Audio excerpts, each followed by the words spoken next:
শান্তিতে যদি ব্যবসা করতে চান মাসে মাসে এত টাকা দিয়ে তারপরে ব্যবসা করবেন। ছোট একজন পানের দোকানদার হকার, এই বেটা এখানে যদি বসতে চাও, পান বিক্রি করতে চাও, সকালবেলার খাজনা দিয়ে তারপরে বসো। অসহায় মানুষ ভিক্ষার বাটি হাতে নিয়ে বসে, বলে এই ভিক্ষা তো করবা, কোথায় বসেছো জানো? এখানে ভিক্ষা করতে হলে খাজনা দিতে হবে। এই বাজে ঘাটে ঘাটে চাঁদা, জনে জনে চাঁদা অদিষ্ঠ।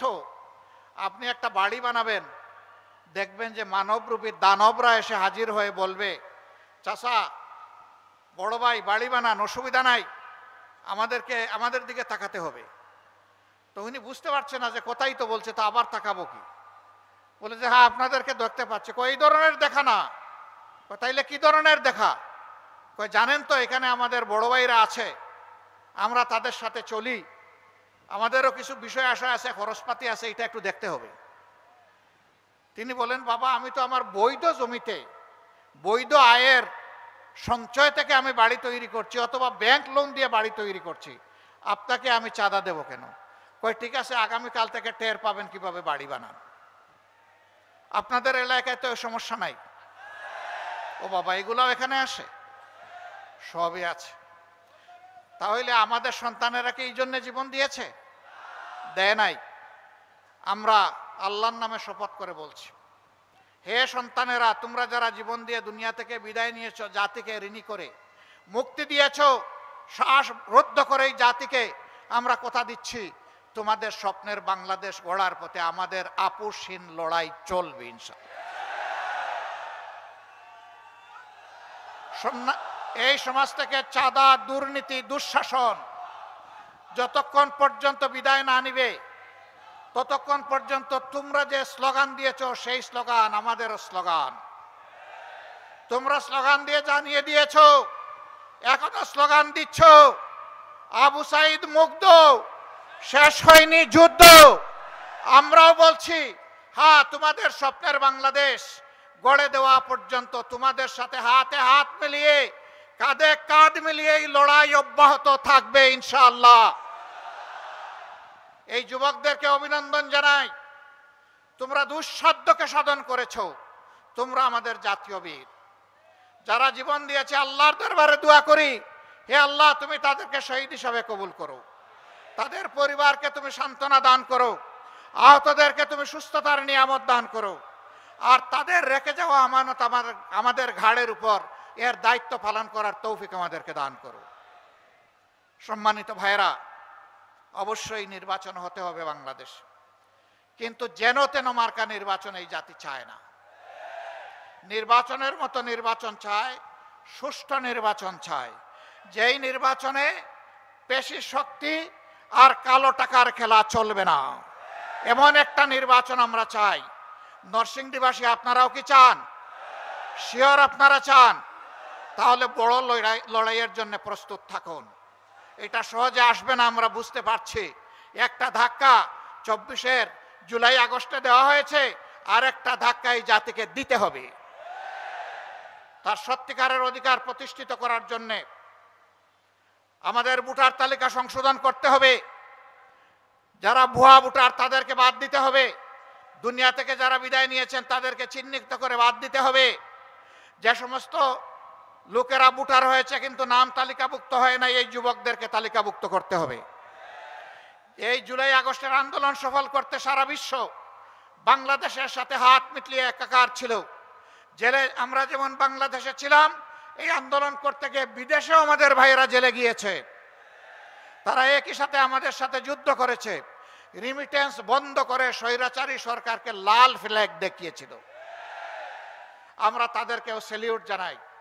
আমরা চাই তাদেরও প্রত্যেকটি প্রবাসী ভাই এবং বোনের এই নির্বাচনেই তাদের ভোটাধিকার নিশ্চিত করতে হবে।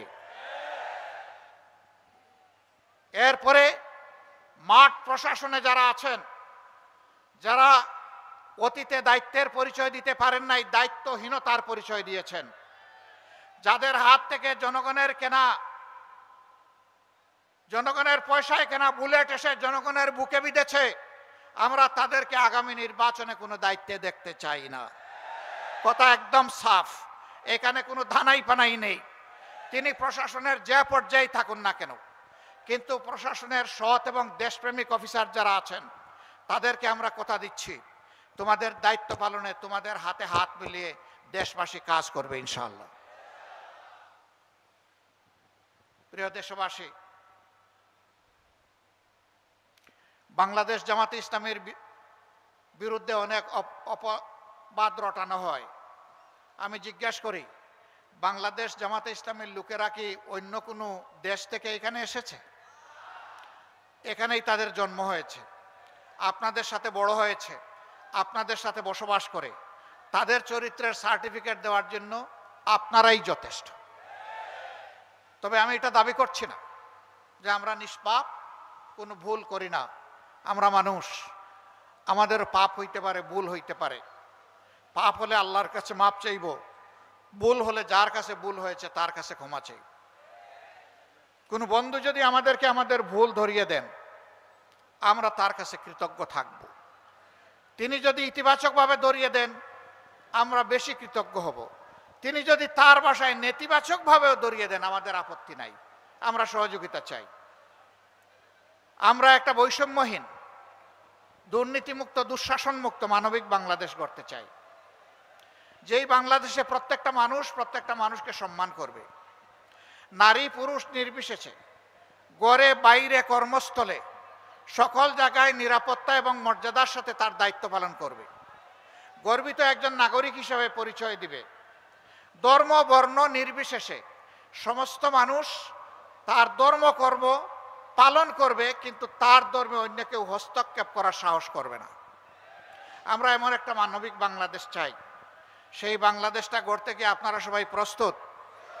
আমাদেরকে সাহায্য করতে প্রস্তুত? কারো হাত উঠলো, কারো উঠলো না, বুঝতে পারলাম না। মাশাআল্লাহ, এখন দুই হাত একসাথে। আপনাদেরকে আন্তরিক অভিনন্দন, মোবারকবাদ। আমরা সেই বাংলাদেশ গড়তে চাই। যতক্ষণ পর্যন্ত আপনারা বাংলাদেশ জামাতে ইসলামীকে ন্যায়ের উপর, দেশপ্রেমের উপর আপোষহীন পাবেন, কল্যাণকর কাজে দেখবেন, জনকল্যাণকর কাজে তাদেরকে আপনাদের পাশে পাবেন এবং আগামীর বাংলাদেশ গঠনে তাদের উপর আস্থা রাখার মতো আপনারা সামনে পাবেন, ততক্ষণ পর্যন্ত আপনাদের ভালোবাসা আমরা চাই, আপনাদের দোয়া চাই, সমর্থন চাই, আপনাদেরকে পাশে চাই, আপনাদের বুকে আমাদের জন্য একটু জায়গা চাই। আপনারা বুকে এই জায়গাটা করে দিতে পারবেন?